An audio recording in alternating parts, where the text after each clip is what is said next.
ಶಿವಯೋಗಿ ಸಿದ್ದರಾಮೇಶ್ವರ ಪುರಾಣವನ್ನು ಪ್ರಾರಂಭ ಆಗಿ ಇವತ್ತಿಗೆ ಎಷ್ಟು ದಿವಸ ಆಯ್ತು ರೀ? 9 ದಿವಸ ಆಯ್ತು. ನಮ್ಮ ಬಸವಣ್ಣ ಹೆಸರು 9ನೇ ದಿವಸ ಪಾದಾರ್ಪಣೆನ ಮಾಡ್ತಾ ಇದೆ. ನೀವೆಲ್ಲ ನಿನ್ನೆ ದಿವಸ ಸಿದ್ದರಾಮೇಶ್ವರ ಪುರಾಣ ಎಲ್ಲ ಕೇಳಿರಲ್ಲ. ಎಂಥ ಅದ್ಭುತವಾದ ಪುರಾಣ. ಯಾವ ನನ್ನಪ್ಪ ಶಿವಯೋಗಿ ಸಿದ್ದರಾಮೇಶ್ವರ ಅಖಿಲಾಂಡ ಕೋಟಿ ಬ್ರಹ್ಮಾಂಡಕ್ಕೆ ಒಡೆಯನಾಗಿರ್ಕಂತ ನೀವು ಬಂದು ಮಾಡಿ ಭಗವಂತ ನನ್ನ ಪ್ರತ್ಯಕ್ಷವಾಗಿ ಕಂಡು ತಾನು ಒಯ್ದ ಮೊಸರನ್ನ ಬುತ್ತಿಯನ್ನ ಮಲ್ಲೈಗೆ ಊಟ ಮಾಡಿಸೋದು ನೀವೆಲ್ಲ ಕೇಳಿರಲ್ಲ. ಸಿದ್ದರಾಮ ಬರೀ ಮಲ್ಲೈನ ಧ್ಯಾನ ಮಾಡ್ದವ. ಈ ಶರೀರದ ಮ್ಯಾಗಿನ ವ್ಯಾಮೋಹನೆ ಬಿಟ್ಟವ. ಯಾವಾಗ ಈ ಜೀವ ಏನಾದ್ರೂ ಮಲ್ಲೈ ನಂಗೆ ಸಿಗಬೇಕಂದ. ನಾವು ಹಂಗಲ್ಲ. ಅದಕ್ಕೆ ಹೇಳ್ತಾರೆ ಪುಣ್ಯಾತ್ಮರೇ, ನಾವು ಸುಮ್ಮನೆ ಎಲ್ಲೆಲ್ಲೋ ಕಾಲ ಕಳೆಯಕಂತೀವಲ್ಲ, ಎಲ್ಲೆಲ್ಲ ನಾವು ಸುಮ್ಮನೆ ವ್ಯರ್ಥವಾಗಿ ಕಾಲ ಕಳೆಯಕಂತೀವಿ. ಅದಕ್ಕೆ ಹೇಳ್ತಾರೆ ಶರಣರು, ಕಾಲ ಕಳೆದಿರಲ್ಲ ಶಿವ ಧ್ಯಾನ ಬರಲಿಲ್ಲ. ನಾವು ಸುಮ್ಮನೆ ಎಲ್ಲ ಕುಂತು ಸಮಯ ಕಳೆಯಕಂತ ವ್ಯರ್ಥವಾದ ಸಮಯ ಕಳೆಯಕಂತೀವಿ, ನಮಗೆ ಶಿವ ಧ್ಯಾನ ಬರಲಿಲ್ಲ. ಕಾಲ ಯಮನರು ಬಂದು ಕೇಳಿದಾಗ ಏನು ಹೇಳ್ತೀರಿ ನೀವೆಲ್ಲ? ಒಂದಲ್ಲವ ದಿವಸ ಯಮಧರ್ಮ ಎಲ್ಲರ ಜೀವನ ಒಂದಲ್ಲವ ದಿವಸ ಯಮರಾಯ ಬರ್ತಾನೆ. ಯಮಧರ್ಮ ಬಂದು ಕೇಳ್ತಾನೆ, ಏನು ಮಾಡಿದೆ ತಮ್ಮ, ನೀವು ಏನು ಮಾಡಿರಿ? ಏನು ಪುರಾಣ ಕೇಳಿರೋ, ದಾನ ಮಾಡಿರೋ, ಧರ್ಮ ಮಾಡಿರೋ, ಪುಣ್ಯಕ್ಕೆ ಏನು ಮಾಡಿರೋ, ಏನು ಹೇಳ್ತೀರಿ ಯಮಧರ್ಮನಿಗೆ? ಕಾಲ ಯಮನರು ಬಂದು ಕೇಳಿದಾಗ ಏನು ಹೇಳ್ತೀರಿ? ರೊಕ್ಕ ಗಳಿಸಿದ್ರಿ ನಿಮ್ಮ ಮಕ್ಕಳಿಗೆ ಐತಲ್ಲ, ಹಗಲು ರಾತ್ರಿ ಒಂದೇ ಸಲ ದುಡಿದ್ರಿ, ಸಂಪಾದನೆ ಮಾಡಿರಿ, ಹೊಲ ತಗೊಂಡಿರಿ, ಎದಕ್ಕೆ? ಮಕ್ಕಳಿಗಾಗಿ. ಮಡದಿ ಮಕ್ಕಳು ತಿರುಗಿ ಬಿದ್ದಾಗ ಮಂಗನಾಗಿ ಹುಚ್ಚನಾಗಿ ತಿರುಗಿದರ ತಮ್ಮ, ಹುಚ್ಚನಾಗಿ ತಿರುಗಿದೆಯಲ್ಲ. ಎಂಥ ಮಾತು ಹೇಳ್ಯಾರ ನೋಡಿ ಶರಣರು. ನಾವೆಲ್ಲ ಇರುವ ತನಕ ಮಡದಿ ಮಕ್ಕಳಿಗಾಗಿ ದುಡಿತೀವಿ. ದುಡಿರಿ ಬೇಡದಂಗಿಲ್ಲ, ಹೊಲ ತೊಗರಿ ಬೇಡದಂಗಿಲ್ಲ, ಮತ್ತು ಮುತ್ತೆ ಬೇಡ, ಎಲ್ಲ ಬಿಟ್ಟು ಕೂತಿರಿ. ಮತ್ತ ಯಾವಾಗ ಒಂದು ರೊಕ್ಕ ಗಳಿಸ್ರಿ, ಮನೆ ಕಟ್ಟ್ರಿ ಬೇಡದಂಗಿಲ್ಲ, ಶಿವ ಧ್ಯಾನ ಮಾಡಬೇಕು, ಶಿವ ಧ್ಯಾನ ಮಾಡಬೇಕು. ಅದಕ್ಕ ಹೇಳ್ತದ ಕಡಿಕೊಳ ಮಾಡಿವಾಳಪ್ಪ, ಯಾಕ ಮಾಡದಿರಿ ಒಣ ಚಿಂತಿ ನಿನಗ ಬಡ್ಕೊಂಡದ ತಮ್ಮ ಮಾಯದ ಭ್ರಾಂತಿ. ನಾವು ಸುಮ್ಮನೆ ಏನೋ ಚಿಂತೆ ಬಡ್ಕೊದ್ಕೊಂತೀವಿ, ನಮಗೆಲ್ಲ ಮಾಯದ ಭ್ರಾಂತಿ ಬಡ್ಕೊಂಡು ಬಿಡೋದು ಪುಣ್ಯಾತ್ಮರೇ. ಮಾಡ್ತಿದಿ ಒಣ ಚಿಂತಿ,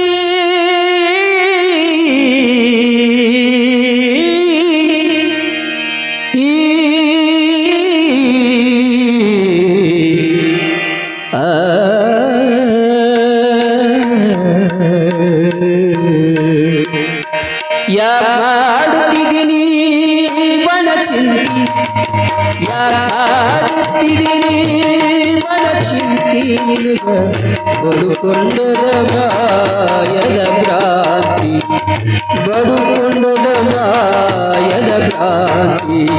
ಇದಕ್ಕ ಉಂಟಿ ನಾಳೆ ಯಮನರು ಕೇಳಿದರ ಏನಂತಿ?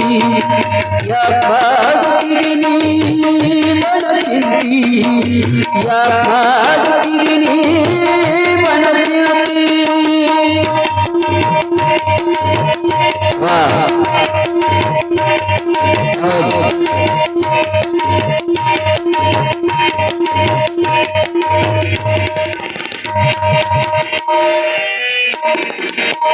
ಮನೆಯ ಕಟ್ಟಿಸಿದಿ ಮಾಡಿಗಿ, ನಿನಗ ಹೋಗದು ಬಂತಲ್ಲೋ ಮಾಡಿಗಿ.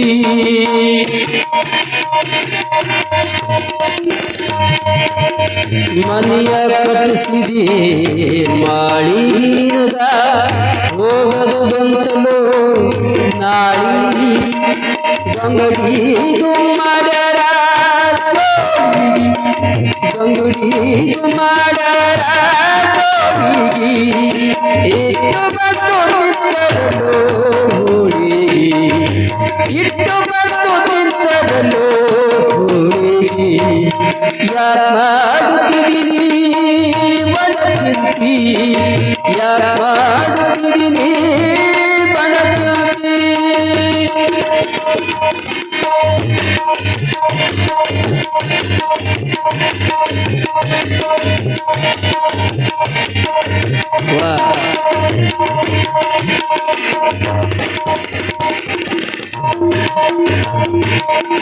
ಹೆಂಡರು ಮಕ್ಕಳು ಸಂಪತ್ತು ನೀ ಹುಟ್ಟಿದಾಗ ಅದು ಎಲ್ಲಿತ್ತು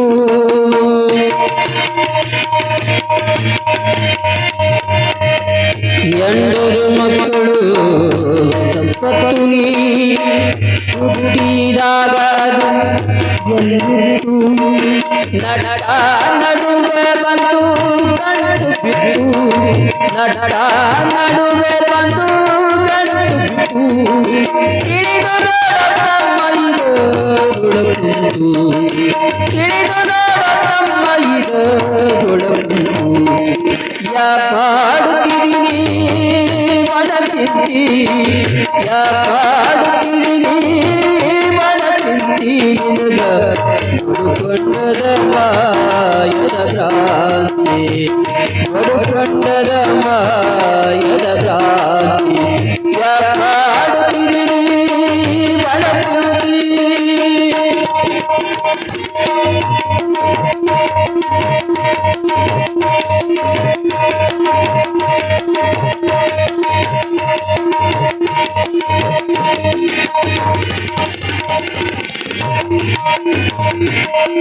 ಸಂಕಷ್ಟ ಪಡುತ್ತಿದ್ದೀನಿ ಸಾಯುಗ ಸಟ್ಟಪಟ್ಟವುಲ್ಲೋ ಮಾಯುಗ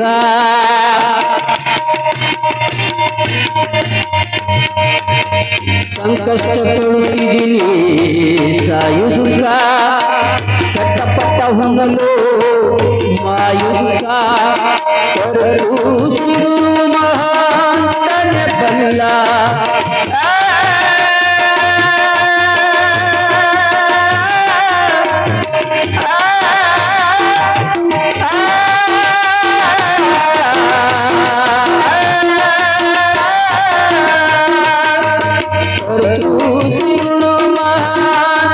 ಬಲ್ಲ ಅವನ ಬರಪುನ ಮಗ ನಿಮಗ ಯಾರಿಲ್ಲ ಅವನ ಬರಪುನ ಮಗ ನಿಮಗ ಯಾರಿಲ್ಲ ಯಾಕೆ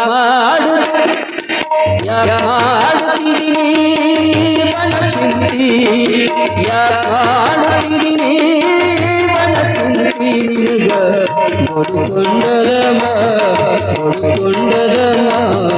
ಬಡುಕೊಂಡದ ಮಾಯದ ಕ್ರಾಂತಿ ಜೋರ ಹೇಳ್ತಾರೆ ಪುಣ್ಯಾತ್ಮರೇ ಶರಣ.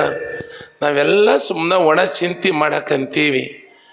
ನಮಗೆಲ್ಲ ಮಾಯದ ಭ್ರಾಂತಿ ಬಡ್ಕೊಂಡು ಬಿಟ್ಟದ. ನಾನು ನನ್ನದು, ನನ್ನ ಹೊಲಿ, ನನ್ನ ಮನೆ, ನನ್ನ ಮಡದಿ, ನನ್ನ ಮಕ್ಕಳು ಅಂತ ತಿಳ್ಕೊಂಡು ಯಾವಾಗ ನನ್ನಪ್ಪ ಶಿವಯೋಗಿ ಸಿದ್ದರಾಮ ಯಾವ ಚಿಂತೆ ಮಾಡಲಿಲ್ಲ, ಮಲ್ಲಯ್ಯನ ಚಿಂತೆ.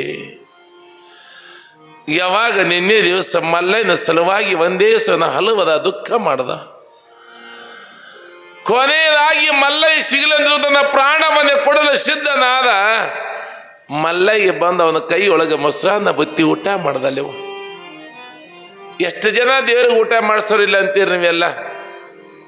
ನಿಮ್ಮ ಕೈಯಾಗ ಒಮ್ಮೆ ಎಣಿಸಿದ್ದು ಮುಂಡಾನ ಕೋಳೂರು ಕೊಡಗೂಸು. ಯಾವ ಕೋಳೂರು ಕೊಡಗೂಸು ಶಿವನಿಗೆ ಹಾಲು ಕುಡಿಸಿಲೇನು? ಅವಳು 6 ವರ್ಷದ ಮಗಳು ಕೋಳೂರು ಕೊಡಗೂಸು. ತಂದೆ ಶಿವದೇವ ದಿನಾಲು ಲಿಂಗ ಪೂಜೆ ಮಾಡವ. ಲಿಂಗ ಪೂಜೆ ಮಾಡಿ ಬರುವಂತ ಸಮಯದೊಳಗ ಒಂದು ಬಟ್ಲ ಹಾಲ ಲಿಂಗಕ್ಕೆ ನೇರೆ ಹಿಡ್ಕೊಂಡು ತಗೊಂಡು ಬರ್ತಿದ್ದವ. ಸುಮ್ಮ ದೇವರಿಗೆ ಶಿವಶಿದವ ನೀರು ಅರ್ಪಣೆ ಮಾಡ ಮತ್ತೆ ಹಾಲು ಮನೆ ವಾಪಸ್ ತಗೊಂಡು ಬರ್ತಿದ್ದವ. ಮುಂದೆ ಕೆಲವೊಂದು ದಿವಸಗಳಾದ ಬಳಿಕ ತಂದೆ ಯಾವುದೋ ಊರಿಗೆ ಹೋಗಬೇಕಾಗಿತ್ತು. ಶಿವನ ಪೂಜೆ ಮಾಡಲು ಮನೆಯೊಳಗ ಯಾರಿಲ್ಲ. ಮನೆಯಾಗಿರುವಂಥ ಮಗಳಿಗೆ ಕೂಗಿ ಕರೀತಾನೆ. ಮಗಳಿಗೆ ಹೇಳ್ತಾನೆ ತಂದಿದ್ದಾವ, ಯಮ್ಮ ನಾನು 4 ದಿವಸ ಮಟ್ಟಿಗೆ ನಾನು ಊರಿಗೆ ಹೋಗಬೇಕಾಗಿದಮ್ಮ. ಯಾವ ಶಿವನ ಪೂಜೆ ಮಾಡಕ್ಕ ನೀನೇ ಹೋಗು ಅಂತ ತಂದಿದ್ದ. ಶಿವನ ಪೂಜೆ ಮಾಡು, ಒಂದು ಬಟ್ಲ ಮನ್ಯಾಗ ಆಕಳ ಹಾಲವ ಒಯ್ದು ಲಿಂಗಕ್ಕೆ ಎಡಿ ಹಿಡ್ಕೊಂಡ ಶಿವಪ್ಪ ಹಾಲು ಅರ್ಪಿಸಿ ಬಾ ಅಂದವ. ನೀವೇ ಹಿಡ್ಕೊಂಡವ ಅಲ್ಲಿಲ್ಲ ಅರ್ಪಿಸಿ ಬಾ ಅಂದವ. ಏನು ಮಾಡಿದ 6 ವರ್ಷದ ಮಗಳು ಕೊಡಗೂಸು ಶಿವನ ಪೂಜೆ ಮಾಡ್ಯದ, ಹೂವ ಪತ್ರಿ ಎರಿಸ್ಯದ, ದೇವರಿಗೆ ನಮಸ್ಕಾರ ಮಾಡಿ ಒಂದು ಬಟ್ಲ ಹಾಲು ಒಯ್ದು ಲಿಂಗದ ಮುಂದಿಟ್ಟಲ್ಲ. ಲಿಂಗದ ಮುಂದಿಟ್ಟು ಹೇಳ್ತಾಳೆ, ಬಾ ಶಿವಪ್ಪ ಬಾರು ನನ್ನಪ್ಪ ಹಾಲು ತೆಗೆದು ಕುಡಿಬಾರು, ಓಯಪ್ಪ ಹಾಲು ಕುಡಿಬಾರು ಶಿವಪ್ಪ ಅಂತ ಕೂಗುತ್ತಾಳೆ. ಶಿವಪ್ಪ ಬರಲಿಲ್ಲ. ಪರಿಯಾಗಿ ಲಿಂಗಕ್ಕೆ ಕರಿತಲ, ಬಾರೋ ಯಪ್ಪ ಹಾಲು ತಂದಿದೆ ಬಾರೋ ಓಯಪ್ಪ. ಶಿವಲಿಂಗದೊಳಗೆ ಶಿವ ಎದ್ದು ಬರಲಿಲ್ಲ, ಹಾಲು ಕುಡಿಲಿಲ್ಲ. ಆ ಕೂಸು ಅಂತದ, ದೇವರು ಬಂದು ಹಾಲು ಕುಡಿಯುವಾಗ ಎದುರಿಗೆ ನಿಂದ್ರಬಾರ್ದು. ನಾನು ಕಂಬದ ಮರಿಗೆ ನಿಂದಿರ್ಬೇಕು ತಿಳ್ಕೊಂಡು ಏನು ಮಾಡಿದ, ಕೂಸ ಕಂಬದ ಮರಿಗೆ ಹೋಗಿ ನಿಂತದ. ಒಂದ್ 5-10 ನಿಮಿಷ ಬಿಟ್ಟು ಬಂದು ನೋಡ್ತದ, ಬಟ್ಲೊಳಗ ಹಾಲು ಹಂಗ. ಆ ಕೂಸ ಹೇಳ್ತದೀಪ, ಹಾಲು ಆರ್ತಂದ್ರ ರುಚಿ ಇರಂಗಿಲ್ಲ, ಹಾಲು ಆರ್ತಂದ್ರ ರುಚಿ ಇರಂಗಿಲ್ಲ, ಹಾಲು ಕುಡಿದ ಏನು ಬೇಕು ಅಂತ ಕೇಳ್ತದ ಕೂಸ. ನಾಳೆ ನಮ್ಮಪ್ಪ ಜಾತ್ರೆಗೆ ಹೋಗ್ಯಾನ, ಬರ ಮುಂದಾನ ಆಡಕ ಗಿಲ್ಗಂಚಿ ತರ್ತಾನು, ನಿನಗೆ ತಂದು ಕೊಡ್ತೀನಿ. ಹಬ್ಬಕ್ಕೆ ನಮ್ಮವ್ವ ಮನ್ಯಾಗ ಉಂಡಿ ಮಾಡಕ್ ಕಾರ್ಚಿಗೆ ಮಾಡ್ಯಾಳ, ಏನೇನು ಚೂಡ ಮಾಡ್ಯಾಳ, ಅದು ನಿನಗ ಕೊಡ್ತೀನಿ, ಹಾಲು ಕುಡಿಬಾ ಶಿವಪ್ಪ ಅಂತ. ಒಂದು ತಾಯಿ ಮಗನಿಗೆ ಹ್ಯಾಂಗ ಕರಿತಾಳಲ್ಲ, ಕೂಸ ಊಟ ಮಾಡಲಿಲ್ಲ ಅಂದ್ರ ಮಗನಿಗೆ ಬಗಲಾಗ ಹೊತ್ಕೊಂಡು ಚಂದಮಾಮ ತೋರಿಸ್ತದ. ಚಂದಮಾಮ ಬಾ ಕಾಯಿ ಕೊಡ್ತಿದ, ಹಣ್ಣು ಕೊಡ್ತೀವಿ ಬಾ ಅಂತ ಹ್ಯಾಂಗ ಒಬ್ಬ ತಾಯಿ ಕೂಸಿಗೆ ರಂಬುಸಿ ಊಟ ಮಾಡಿಸ್ತಾಳಲ್ಲ, ಹಾಗ ಕೂಸ ಲಿಂಗಕ್ಕೆ ಕರ್ಯಾಕತ್ತಳ, ಬಾರೋ ಶಿವಪ್ಪ ಹಾಲು ಕುಡಿಬಾರೋ ನನ್ನಪ್ಪ ಬಾ ಅಂತ ಕೂಗಿ ಕರಿತಾಳ.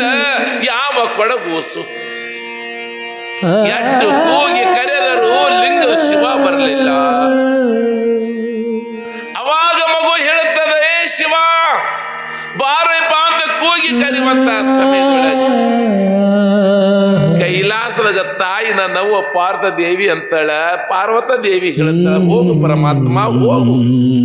ಆ ಕೂಸ ಪರಿಯಾಗಿ ಕೂಗಕಂತದ, ಬಾ ಅಂತ ಕೂಗಕಂತದ, ದುಃಖ ಮಾಡಕಂತದಲ್ಲ. ಹೋಗಿ ಹಾಲು ಕುಡಿಯೋದ್ರ ಪರಮಾತ್ಮ ಅಂದ, ಇಷ್ಟು ಬೇಗ ಹೋಗಿ ಹಾಲು ಕುಡಿಯೋದ್ರ ಆ ಕೂಸಿನ ಮಾತು ಎಷ್ಟು ಚಂದ ಮಾತಾಡೋದು ತಂದ ಪರಮಾತ್ಮ ಇದ್ದ. ಆ ಕೂಸ ಎಷ್ಟು ಚಂದ ಮಾತಾಡಕಂತದಲ್ಲ, ನಾ ಹೋಗಿ ಹಾಲು ಕುಡಿದ್ರ ಆ ಕೂಸಿನ ಮಾತು ಕೇಳ್ಬೇಕಲ್ಲ, ಅದಕ್ಕೆ ನಾ ಇಲ್ಲೇ ಕುಂದಿರ್ತೀನಿ ಅಂದವ್. ಎಷ್ಟೆಲ್ಲ ಕೂಗಿ ಕರೆದ ಕೊಡಗೂಸು ಶಿವ ಬರಲಿಲ್ಲ. ಅವಾಗ ಹೇಳ್ತಾರ, ನೀನು ಬರದಿದ್ದರೆ ನನ್ನ ಪ್ರಾಣ ನಿನ್ನ ಮುಂದೆ ಬಿಡ್ತೀವಿ ಅಂತ ತಿಳ್ಕೊಂಡು ಏನು ಮಾಡಿದ ಕೂಸ, ಯಾವಾಗ ಲಿಂಗಕ್ಕತ್ತನ ತಲೆ ಹೊಡಿತದ ತಲೆ ಹೊಡೆದ ರಕ್ತ ಸೋರಾಕಂತದ. ಅವಾಗ ಲಿಂಗ ಬಿಚ್ಚಿ ಆಗ್ಯದ, ಪರಮಾತ್ಮ ಬಂದನ, ಆ ಬಟ್ಲ ಹಾಲು ಕುಡ್ಯಾಕತ್ತಾನ, ಹಾಲು ಕುಡ್ಯಾಕಂತಾನ. ಹೇಳತ್ತದೆ, ಮಗು ದುಃಖ ಮಾಡಬೇಡವಾ, ದುಃಖ ಮಾಡಬೇಡ, ನಾನು ಬಂದೀನಿ. ಎಲ್ಲಿ ಹಾಲು ಕೊಡು ಅಂದ್ಬೇಕು, ಯಾವಾಗ ಕೂಸ ಹಾಲು ಕೊಟ್ಟದ, ನನ್ನ ಅಪ್ಪ ಸಾಕ್ಷಾತ್ ಶಿವಪ್ಪ ಹಾಲು ಕುಡಿದ್ಬಿಟ್ಟ. ಕೂಸ ಹೇಳುತ್ತದ, ನೋಡು ಶಿವಪ್ಪ 3 ದಿವಸ ನಮ್ಮ ಅಪ್ಪ ಊರಿಗೆ ಹೋಗ್ಯಾನ, ನೀ ದಿನ ಹಿಂಗ ಬರಬೇಕು, ನೀ ಹಾಲು ಕುಡಿಬೇಕು, ಹಾಲು ಕುಡ್ಲಲ್ಲ ಸತ್ತು ಹೋಗ್ತ ಅಂತ ಹೇಳಿಬಿಟ್ಟ. ಎಷ್ಟು ಚಂದ ಶರಣರ ವಾಣಿ. ಅವಾಗ ಪರಮಾತ್ಮ ಆಗ್ಲಂತ ಮಾತು ಕೊಟ್ಟಾನ. ಅದು ಕೂಸ ದಿನ ಬರೋದು, ಲಿಂಗಕ್ಕೆ ಪೂಜೆ ಮಾಡೋದು, ಬಿಲ್ವ ಪತ್ರಿ ಏರಿಸ್ತದ, ಪೂಜೆ ಮಾಡ್ತದ. ಬಾರೋ ಶಿವಪ್ಪ, ಬಾರೋ ಶಂಕರ, ಬಾರೋ ಮಲ್ಲಯ್ಯ ಅಂತ ಕೂಗುದು ಬಳಕ ಶಿವಪ್ಪ ಮತ್ತ ಬರಮ ಆ ಕೂಸಿನ ಕೈನ ಹಾಲು ಕುಡಿತಿದ್ದಂತ. ಹಿಂಗ 2-3 ದಿವಸ ಆಯ್ತು. ಅದು ಕೂಸ ಪೂಜೆ ಮಾಡಿ ಖಾಲೆ ಬಟ್ನ ತೊಗೊಂಡು ಮನೆಗೆ ಹೋಗೋದಕ್ಕ ಅವ್ರ ತಂದೆ ತಾಯಿ ಎದುರಿಗೆ ಬರ್ತಾರೆ. ತಂದೆ ಕೇಳ್ತಾನ ಕೂಸಿಗೆ, ಯವ್ವ ಪೂಜೆ ಮಾಡಿ ಬಂದೆ ಏನು? ಹೌದಪ್ಪ, ನೀ ಶಿವಪ್ಪನ ಪೂಜೆ ಮಾಡಿ ಬಂದ ಅಂತ ಹೇಳ್ತಾವ ಕೂಸ. ಮತ್ತ ಲಿಂಗಕ್ಕೆ ಹಾಲು ಕೊಟ್ಟಿದ, ಹಾಲು ಎಲ್ಲಿಟ್ಟಿ ಅಂತ ಕೇಳ್ತಾನ. ಹಾಲ ಶಿವಪ್ಪ ಕುಡ್ದಾನ, ನನ್ನ ಶಿವ ಕುಡ್ದಾನ, ನನ್ನ ಮಲ್ಲಯ್ಯ ಕುಡ್ದಾನ, ನನ್ನ ರೇವಣಸಿದ ಕುಡ್ದ ಅಂತ ಕೂಸ ಹೇಳಿಬಿಡ್ತದ. ಖರೆ ಹೇಳಿದ ಯಾರು ನಮ್ಮಲ್ಲ ಈಗಿನ ಕಾಲದೊಳಗ. ಸುಳ್ಳು ಹೇಳಿ ಮದ ಪಟ್ಟು ನಂಬುತ್ತಾರ. ಸತ್ಯಕ್ಕೆ ಮೇಲೆ ಈಗಿನ ಕಾಲದೊಳಗೆವ ನನಗ ದಿನ ಇಲ್ಲೇ ಮಕ್ಕಳ ರೇವಣಸಿದ್ದ ಬಂದ ಬೆಟ್ಟ ನಂಬ್ತೀರು. ಅರ್ಜುನ ಮುದ್ದೆ ತಲೆ ಕೆಟ್ಟದ 3-2 ಸಲ ಬಂದತ್ತೀರಿ ನೀವು. ಸತ್ಯಕ್ಕೆ ಬೆಲೆ ಇಲ್ಲ. ಸುಳ್ಳು ಹೇಳ್ರಿ ಪಟ್ಟ ನಂಬ್ತಾರ ಜನ. ಖರೆ ಹೇಳಿದ್ರೆ ಯಾರು ನಂಬಂಗಿಲ್ಲ. ಯಾವ್ದು ಮಾಡಬೇಡ ಅಂತಾರ ಅದನ್ನೇ ಮಾಡ್ತೇವಿ, ಮಾಡದೆ ಮಾಡಂಗಿಲ್ಲ. ಈ ತಂಬಾಕು ತಿಂತಿರ್ತಾರೆ ನೋಡ್ರಿ, ಅದ್ರ ಮ್ಯಾಲ ಬಾಯಿ ಹರಿದ ಕ್ಯಾನ್ಸರ್ ಜಡ್ ಹತ್ತಿರ್ತದ, ಮ್ಯಾಪ್ ಚಿತ್ರ ಹಚ್ಚಿರ್ತಾರ. ಇದು ತಿಂದ್ರ ಕ್ಯಾನ್ಸರ್ ಬರ್ತದೆ ತಿನ್ಬೇಡ ಚಿತ್ರ ಹಚ್ಚಿರ್ತಾರ. ಬ್ಯಾಡ್ ಅಂದ್ರೆ ಅದು ಮುದ್ದಮ್ ತಿತ್ತಿ. ಪುರಾಣ ಪ್ರವಚನ ಕೇಳಕ್ಕೆ ಬರ್ರಿ, ಒಳ್ಳೇದ ಬರ್ರಿ ಅಂದ್ರೆ ನಾವು ಬರಂಗಿಲ್ಲ. ಇಲ್ಲಿ ಏನಿದೆ, ಯಾವಾಗ ಕೊಡಗೂಸ ತಂದೆಗೆ ಹೇಳ್ತದಪ್ಪ, ನಾನು ಒಯ್ದ ಹಾಲ ಶಿವ ಕುಡ್ದ ನಾನು ಅಂತ ಆ ಸಮಯದೊಳಗೆ ತಂದೆ ಬೈತನ, ನೀನ್ ಎಂತ ಹುಚ್ಚಿದ್ದೀರಿ, 20-30 ವರ್ಷ ಪೂಜೆ ನಾ ಮಾಡೀನಿ, 20-30 ವರ್ಷ ನಾನು ಪೂಜೆ ಮಾಡೀನಿ, ನನ್ನ ಕೈಗೆ ಹಾಲು ಕುಳ್ಳಾರ ಶಿವ ನಿನ್ನಂತ ಸಣ್ಣ ಕೂಸಿನ ಕೈ ಕುಡಿತಾನೆ ನಂದು. ಸುಳ್ಳು ಹೇಳಬೇಡ, ನೀನೇ ಕುಡ್ದಿಲ್ಲ ಅಂದ. ಇಲ್ಲಪ್ಪ ನಾ ಕುಡ್ದಿಲ್ಲ, ನಾನು ಕುಡ್ದಿಲ್ಲ ಯಪ್ಪ ಹಾಲ ಶಿವ ಕುಡ್ದ ಅಂತ ಹೇಳಿದ ಬಳಕ. ಸುಳ್ಳು ಹೇಳಬೇಡದ ಮಕ್ಕಳಿದ್ದವರು, ಮಕ್ಕಳಂದ್ರೆ ದೇವರಿದ್ದಂಗ ಸುಳ್ಳು ಹೇಳಬೇಡಮ್ಮ. ಹಾಲು ಎಲ್ಲಿ ಹೇಳುವಂತ ಸಮಯದೊಳಗೆ ಆ ಕೂಸ ಸತ್ಯನ ಹೇಳುತ್ತದ. ಇಲ್ಲಯ್ಯಪ್ಪ ಹಾಲು ಶಿವಪ್ಪನೇ ಕುಡ್ದ ಅನ್ನೋ ಬಳಕ ತಂದೆಗೆ ಸಿಟ್ಟು ಬರುತ್ತೆ. ಆ ಡೇಟ್ ಮಗಳಿಗೆ ಹೊಡಿತಾನ. ಯಾವಾಗ ಮಗಳಿಗೆ 2 ಏಟು ಹೊಡೆದ ಬಳಕ ಕೂಸು ಹೇಳ್ತದೆಪ್ಪ, ಎಟ್ಟು ಹೊಡಿತಿ ಹೊಡಿ, ಹಾಲು ಮಾತ್ರ ನಾನು ಕುಡ್ದಿಲ್ಲ, ಹಾಲು ಶಿವನೇ ಕುಡ್ದ ಅನ್ನುವಂತ ಸಮಯದೊಳಗೆ ತಂದೆ ಅಂತಾನೆ, ನಾಳೆ ಬೆಳಗ್ಗೆ ನೀನೇ ಪೂಜೆ ಮಾಡು, ಹಾಲು ತಗೊಂಡು ಹೋಗು, ನಿನ್ನ ಹಿಂದೆ ನಾನು ಬರ್ತೀನಿ, ನೋಡ ಶಿವಪ್ಪ ಬಂದು ಹಾಲು ಕುಡಿಲಿ ಅಂತ ತಂದಿದ್ದ. ಆಗಲಿ ಅಂತ ಕೂಸ ದಿನಾದ ಪದ್ಧತಿ ಪ್ರಕಾರ ಹೂವು ಪತ್ರಿ ಕಾಯಿ ಕರ್ಪೂರ ತಗೊಂಡದ, ಒಂದು ಬಟ್ಲೊಳಗ ಹಾಕಳ ಹಾಲು ತಗೊಂಡದ, ಹಾಲು ಚಂದ ಕಾಸದ, ಅದು ತಗೊಂಡ ಬಂದ ಲಿಂಗಕ್ಕೆ ಪೂಜೆ ಮಾಡ್ಯಾದ. ಶಿವಲಿಂಗದ ಪೂಜೆ ಮಾಡ್ಯಾಳ ಕೂಸ. ಹಾಲು ಕೈಯಾಗಿ ಹಿಡ್ದಾಳ. ಶಿವಪ್ಪ, ಏ ಶಿವ ಪಾರೋ ನನ್ನಪ್ಪ, ಹಾಲು ಕುಡಿ ಬರ್ರಪ್ಪ ಅಂತ ಕೂಗುತ್ತಾಳ. ಶಿವ ಬರ್ಲಿಲ್ಲ. ದಿನ ಬರ್ತಿದ್ದ, ಅವತ್ತು ಬರ್ಲಿಲ್ಲ. ಅವತ್ತು ಬರ್ಲಿಲ್ಲ. ಯಾಕ? ಹಿಂದ ತಂದಿ ಪಾಪಿ ನಿಂತಿದಲ್ಲ. ಕೂಗುತ್ತಾಳ ಬರ್ಲಿಲ್ಲ. ಅವಾಗ ತಂದೆ ಅಂತ ನಾ ಸುಳ್ಳು ಹೇಳಿದೆ ಪಾಪಿ ಅಂತ ತಿಳ್ಕೊಂಡು ಮಗಳಿಗೆ ಹೊಡ್ಯಾಕ ಹೋತನಪ್ಪ. ಅದು ಕೂಸ ಓಡೋಡಿ ಹೋಗಿ ಲಿಂಗಕ್ಕೆ ತಬ್ಕೋತದ, ಲಿಂಗಕ್ಕೆ ತಬ್ಕೊಂಡು ಬಿಡ್ತದೆ. ಶಿವ ಎನ್ನ ಮಾನ ಅಪಮಾನ ನಿನ್ನದಯ್ಯ ಹೇಳ್ತಾರೆ ಕೂಸ. ಪಾನನ ಮಾನ ಅಪಮಾನ ನಿಂದದ ಮಲ್ಲಯ್ಯ ಅಂದ ಬಳಕ ಎನ್ನವ ಕ್ಷೇಮ ನಿಮ್ಮದಯ್ಯ, ಎನ್ನ ನಿವೃತ್ತಿ ನಿಮ್ಮದಯ್ಯ, ಎನ್ನ ಮಾನಪಮಾನ ನಿಮ್ಮದಯ್ಯ. ಅವಾಗ ಮಗು ಹೇಳ್ತದೆ, ಶಿವ ಎನ್ನ ಮಾನಪಮಾನ ನಿಂದ ಬಾರಿಪ ಅಂದ ಬಳಿಕ ಶಿವಲಿಂಗ ಬಿಚ್ಚಿ ಭಾಗಾಗಿ ಬಿಟ್ಟದ. ಅಖಿಲಾಂಡ ಕೋಟಿ ಬ್ರಹ್ಮಾಂಡಕ್ಕೆ ಒಡೆದ ಪರಮಾತ್ಮ ಪ್ರತ್ಯಕ್ಷವಾಗಿ ಬಿಟ್ಟದ. ಮಲ್ಲಯ್ಯ ಪ್ರತ್ಯಕ್ಷವಾಗಿ ಕೂಸಿನ ಕೈಯನ್ನು ಹಾಲು ಕುಡ್ದಾನ. ತಂದೆ ಶಿವದೇವ ದೂರ ನಿಂತು ನೋಡಿ ನಡಗಾಕಂತಿದ್ದ. ಆ ಕೂಸ ಹೇಳ್ತದೆಪ್ಪ, ನನಗ ಈ ಲೋಕದ ಆಶೆನ ಬ್ಯಾಡು ನನ್ನಪ್ಪ, ನನಗೆ ಈ ಜಗತ್ತೊಳಗೆ ಬದುಕುವ ಆಸೆ ಇಲ್ಲ, ನಾನು ಬಲ್ಲಿ ಬರ್ತೀವಿ ಕರ್ಕೊಂಡು ಹೋಗುವಂತ ಕೂಸಿದ್ದೀನಿ. ಯಾವಾಗ ನನ್ನಪ್ಪ ಶಿವ ಆ ಕೂಸಿಗೆ ಎತ್ಕೊಂಡು ಲಿಂಗದೊಳಗೆ ಮಾಯವಾಗಿ ಹೋಗಿಬಿಟ್ಟ. ಅವಾಗ ಅಪ್ಪ ಮಗಳೇ ಅಂತ ಓಡೋಡಿ ಬರ್ತಿದ್ದ. ಆ ಕೂಸಿನ ಜಡಿ ಮಾತ್ರ ಲಿಂಗ ಕುಳಿದು ಬಿಡ್ತತ್ತ. ಶಿವನಿಗೆ ಹಾಲು ಕುಡಿಸಿಲೇನು, ನಿನ್ನ ಹ್ಯಾಂಗ ಸೊಲ್ಲಾಪುರ ಸಿದ್ಧ ರಾಮ ಮಲ್ಲಯ್ಯ ಊಟ ಮಾಡಿಸಿಲೇನು, ಗುಡ್ಡಾಪುರ ದಾನಮ್ಮ ಕಲ್ಲು ಬಸವನ ಕಬ್ಬ ತಿನ್ನಿಸಿಲೇನು. ನೀವೆಲ್ಲ ನೋಡಿದ್ರೆ ದಾನಮ್ಮದೇವಿ ಪುರಾಣ ಕೇಳಿದ್ರೆ ಬಹುಶಃ ಪಿಕ್ಚರ್ ನೋಡಿ. ಯಾವ ಗುಡ್ಡಾಪುರ ದಾನಮ್ಮ ತ್ರಿಕಾಲ ಪೂಜಿತ ವರದಾನೇಶ್ವರಿ ತಾಯಿ ನನ್ನವ್ವ ಕಲ್ಲು ಬಸವನ ಕಬ್ಬ ತಿನ್ನಿಸ್ಯಾಳೆ. ನಮ್ಮಲ್ಲಿ ಸಾಲುಟಿಗೆ ಅಂತ ಬರೋದು, ಸಾಲುಟಿಗೆ ಶಿವಯೋಗೀಶ್ವರ. ಇಲ್ಲಿ ಸನತಿ ಅಂತ ಬರ್ತದೆ. ಸನತಿ ಒಳಗ ಅಲ್ಲಿ ಹಾದಿ ಒಳಗ ಬುತ್ತಿ ಬಸವಣ್ಣ ನಮಗೆ ಊಟ ಮಾಡಿಸಿದ ಸಾಲುಟಿಗೆ ಶಿವಯೋಗೀಶ್ವರ. ಎಂತಿಂತವ್ರಾಗಿ ಹೋಗ್ಯಾರ ಜಗತ್ತಿನ ಪುಣ್ಯಾತ್ಮ. ಹಾಗ ನನ್ನಪ್ಪ ಶಿವಯೋಗಿ ಸಿದ್ಧ ರಾಮೇಶ್ವರ ತನ್ನ ಕೈಗಳಿಂದ ಹ್ಯಾಂಗ ಕೂಸಿಗೆ ತಾಯಿ ಊಟ ಮಾಡಿಸ್ತಾಳಲ್ಲ, ಹಾಗ ಯಾವಾಗ ನನ್ನಪ್ಪ ಸಿದ್ಧ ರಾಮ ತುತ್ತ ಮಾಡಿ ಮಲ್ಲೈ ಗುಣಿಸ್ತಾನ. ತಿಂಥಣಿ ಮೌನೇಶ್ವರ ನೀವೆಲ್ಲ ತಿಂತಣಿ ಮೌನೇಶ್ವರ ಹೆಸರು ಕೇಳಿರಿ. ಅವರ ಮನೆಯ ರಾಚೋಟಿ ವೀರಭದ್ರ, ತಾಯಿ ಶೇಷಮ್ಮ, ತಂದೆ ಶೇಷಪ್ಪ. ಮೌನೇಶ್ವರನ ತಂದೆ ತಾಯಿ ಹೆಸರು. ಮನೆಯ ದೇವರ ರಾಚೋಟಿ ವೀರಭದ್ರ ಅವ್ರ ಮನೆ ದೇವರ. ತಾಯಿ ಶೇಷಮ್ಮ ಮನೆ ಒಳಗ ಮೀಸಲು ತುಪ್ಪ ಮಾಡಿಟ್ಲಂತ. ದೇವ್ರಿಗೆ ಹೋಗೋದಾಗಿದ್ದಿಲ್ಲ. ತಿಂಥಣಿ ಜಾತ್ರೆ ಬಂದಿತ್ತತ್ತೆ. ತಾಯಿ ಶೇಷಮ್ಮ ಮಗನೇ ಕರಿತಾಳೆ, ಮೌನೇಶ ಬಾರಪ್ಪ, ಮನೆ ದೇವರ ರಾಚೋಟಿ ವೀರಭದ್ರ ಜಾತ್ರೆ ಅದ, ಮೀಸಲು ತುಪ್ಪ ಹಂಗೆ ಇಟ್ಟಿನಿ, ಇವತ್ತು ಹೋಳಿಗೆ ಎಡಿ ಮಾಡಿ ಕೊಡ್ತೀನಿ, ಆ ತುಪ್ಪ ಹೋಳಿಗೆ ಎಡಿ ತೊಗೊಂಡು ಹೋಗು ಅನ್ನೋ ತಾಯಿ ಇದ್ದಾಕಿ. ಯಾವ ನನ್ನಪ್ಪ ಜಗದ್ಗುರು ಮೌನೇಶ್ವರ ತಾಯಿ ಕೊಟ್ಟ ಮೀಸಲು ತುಪ್ಪ ಹೋಳಿಗೆ ಎಡಿ ತೊಗೊಂಡು ಹೋಗ್ಯಾನ. ಹೋಗತನ ರಾತ್ರಿ ಆಗ್ಯದ, ಕತ್ತಲೆ ಆಗ್ಯದ. ಗುಡಿ ಪೂಜಾರಿ ಗುಡಿ ಬಾಗಲ ಮುಚ್ಕೊಂಡು ಕೀಲಿ ಹಾಕೊಂಡು ಹೋಗ್ಯಾನ. ಅವಾಗ ಮೌನೇಶ್ವರ ಗುಡಿಗೆ ಬಂದ. ಮತ್ತೆ ಜಾತ್ರೆ ನಿಮಗೆಲ್ಲ ಜನ ಗುಡಿ ಸುತ್ತಮುತ್ತ ಅಲ್ಲೇ ಮಲ್ಕೊಂಡಿದ್ರು. ಮೌನೇಶ್ವರ ಹೋಗಿ ಗುಡಿ ಮುಂದೆ ನಿಂತ. ರಾಚೋಟಿ ವೀರಭದ್ರ ಗುಡಿ ಬಾಗಲ ಮುಚ್ಚಿ ಪೂಜಾರಿ ಕೀಲಿ ಹಾಕೊಂಡು ಮನೆಗೆ ಹೋಗ್ಯಾನ. ರಾತ್ರಿ ಆಗ್ಯದ ಅಂತ ತಿಳ್ಕೊಂಡು ಎಲ್ಲ ನಿಮ್ಮಂತ ಜನ ಅಲ್ಲೇ ನಿಂತಾರೆ. ಅವಾಗ ಕರಿತಾನೆ ಮೌನೇಶ, ವೀರಭದ್ರ ಶಿವನ ಸುತನಾದ ವೀರಭದ್ರನೇ, ದಕ್ಷ ಬ್ರಹ್ಮನ ರುಂಡನ ಚಂಡಾಡ್ತಂತ ವೀರೇಶ, ನಿನ್ ಬಾರೋಯಪ್ಪ, ಬಹಳ ದೂರಿನ ಬಂದಿನಪ್ಪ, ಊಟ ಮಾಡ ಬಾರೋಯಪ್ಪ ಅಂದ ಬಳಿಕ ಯಾವಾಗ ಗುಡಿ ಮೂರ್ತಿ ವೀರಭದ್ರ ಮೂರ್ತಿ ಇತ್ತಲ್ಲ, ಯಾವಾಗ ಗುಡಿ ಒಳದ ಕೂಸ ಅಂಬೆಗಲ ಹಚ್ಚಿ ಬಂದದ, ಗುಡಿ ಕೀಲಿ ಹೊಡೆದದ, ಬಾಗಿಲು ತೆರೆದ, ಯಾವಾಗ ಮೌನೇಶ ವೀರಭದ್ರ ತುಪ್ಪ ಊಟ ಮಾಡಿಸ ಪುಣ್ಯಾತ್ಮ. ಎಂಥದ ಮಹಾತ್ಮರು ಪುಣ್ಯಾತ್ಮ. ಕೂಗಿ ಕರೆದಾಗ ದೇವರು ಬಂದು ಊಟ ಮಾಡ್ಯಾರಲ್ಲ. ಹಾಗ ನನ್ನಪ್ಪ ಯಾವತ್ತಿ ಶಿವಯೋಗಿ ಸಿದ್ಧರಾಮ ಅಲ್ಲ ಈಗ ಊಟ ಮಾಡಿಸೋದು. ಭಕ್ತರಿಗೊಲಿದೆ ಭಗವಂತ,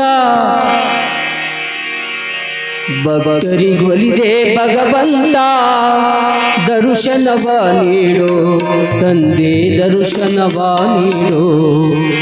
ಭಕ್ತರಿಗೊಲಿದೆ ಭಗವಂತ, ದರ್ಶನವ ನೀಡೋ ತಂದೆ ದರ್ಶನವ ನೀಡೋ. ಭಕ್ತರಿಗೊಲಿದೆ ಭಗವಂತ, ದರ್ಶನವ ನೀಡೋ ತಂದೆ ದರ್ಶನವ ನೀಡೋ.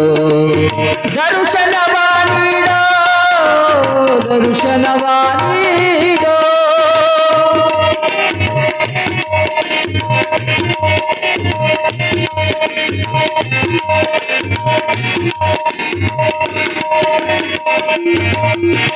ಕೊಳ್ಳೂರು ಕೊಡಗು ಸುಗಿ ಬಲದೆ ಭಗವಂತ, ಕೊಳ್ಳೂರು ಕೊಡಗು ಸಿಗೆ ಬಲಿದೆ ಭಗವಂತ. ಸಿದ್ಧರಮನ ಭಕ್ತಿಯ ನೋಡಿ ಮಲ್ಲಯ್ಯನಾದೆ ಭಗವಂತ, ಸಿದ್ಧರಮನ ಭಕ್ತಿಯ ನೋಡಿ ಮಲ್ಲಯ್ಯನಾದೆ ಭಗವಂತ. ಕುಳಿತ ಕಲ್ಯಾಣ ಕಟ್ಟಿ ನಡೆಸಿ ಶಿವಲಿಂಗೇಶನೇ, ಕುಳಿತ ಕಲ್ಯಾಣ ಕಟ್ಟಿ ನಡೆಸಿ ಶಿವಲಿಂಗ ನೀನಾದೆ. ಒಂದಕ್ಕೆ ಒಂಬತ್ತು ತಲೆಗಳು ಮಾಡಿ ಲೀಲೆಯ ತೋರಿರುವೆ, ನೀನು ಲೀಲೆಯ ತೋರಿರುವೆ. ಭಕ್ತರಿಗೊಲಿದೆ ಭಗವಂತ, ದರ್ಶನವ ನೀಡೋ ತಂದೆ ದರ್ಶನವ ನೀಡೋ. ಭಕ್ತರಿಗೊಲಿದೆ ಭಗವಂತ, ದರ್ಶನವ ನೀಡೋ ತಂದೆ ದರ್ಶನವ ನೀಡೋ.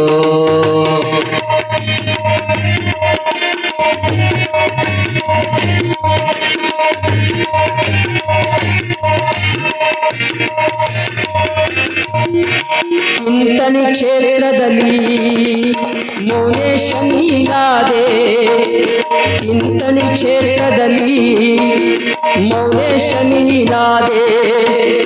ಗಳುಪುರದಲ್ಲಿ ಗುರುರೇ ಬನಶಿಷ್ಟ ನೀನಾದೆ, ಗಳುಪುರದಲ್ಲಿ ಗುರುರೇ ಬನಶಿಷ್ಟ ನೀನಾದೆ. ಭಕ್ತ ಮಾರ್ಕಂಡೆಗೆ ಬಲಿದು ಲೀಲೆಯ ತೋರಿರುವೆ, ಭಕ್ತ ಮಾರ್ಕಂಡೆಗೆ ಬಲಿದು ಲೀಲೆಯ ತೋರಿರುವೆ.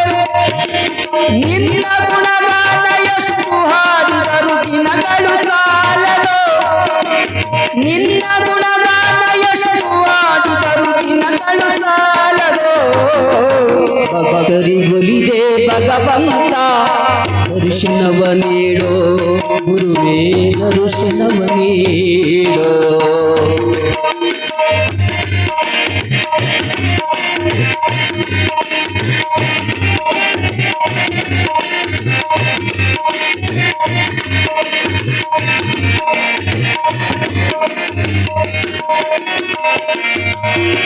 ಶ್ರೀಶೈಲದಲ್ಲಿ ನೆಲೆಸಿ ನೀನು ಮಲ್ಲಯ್ಯ ನೀನಾದೆ ಶ್ರೀಶೈಲದಲ್ಲಿ ನೆಲೆಸಿ ನೀನು ಮಲ್ಲಯ್ಯ ನೀನಾದೆ ಅಕ್ಕ ಮಹಾದೇವಿ ತಾಯಿಗೆ ಮಲ್ಲಿಕಾರ್ಜುನ ನಾಮದಿಗಳಿದೆ ಅಕ್ಕ ಮಹಾದೇವಿ ತಾಯಿಗೆ ಮಲ್ಲಿಕಾರ್ಜುನ ನಾಮದಿಗಳಿದೆ ಮುಗ್ಧ ಭಕ್ತನಾದ ಸಿದ್ಧರಾಮಗೆ ಕರುಣೆಯ ತೋರಿದೆ ಮುಗ್ಧ ಭಕ್ತನಾದ ಸಿದ್ಧರಾಮಗೆ ಕರುಣೆಯ ತೋರಿದೆ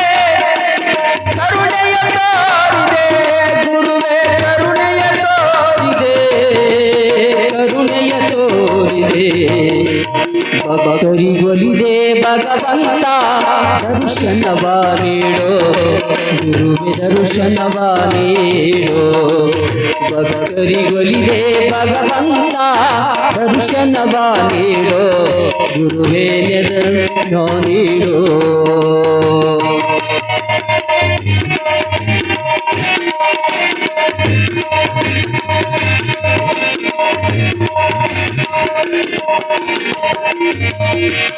ನೀ ನೆಲೆಸಿದ ವಾಸ ಅದುವೇ ಕರುಣೆಯ ಕೈಲಾಸ ನೀ ನೆಲೆಸಿದ ವಾಸ ಅದುವೇ ಕರುಣೆಯ ಕೈಲಾಸ ರೇವಣ ಸಿದ್ಧೇಶ ಗಳೂರ್ಗಿಪುರದ ಶ್ರೀವಾಸ ರೇವಣ ಸಿದ್ಧೇಶ ಗಳೂರ್ಗಿಪುರದ ಶ್ರೀವಾಸ ಸಾವಳಗಿರಿಯ ಕಂದನಿಗೆ ಹರಸೋ ರೇವಣ ಸಿದ್ಧೇಶ ಸಾವಳಗಿರಿಯ ಕಂದನಿಗೆ ವರವ ನೀಡೋ ರೇವಣ ಸಿದ್ಧೇಶ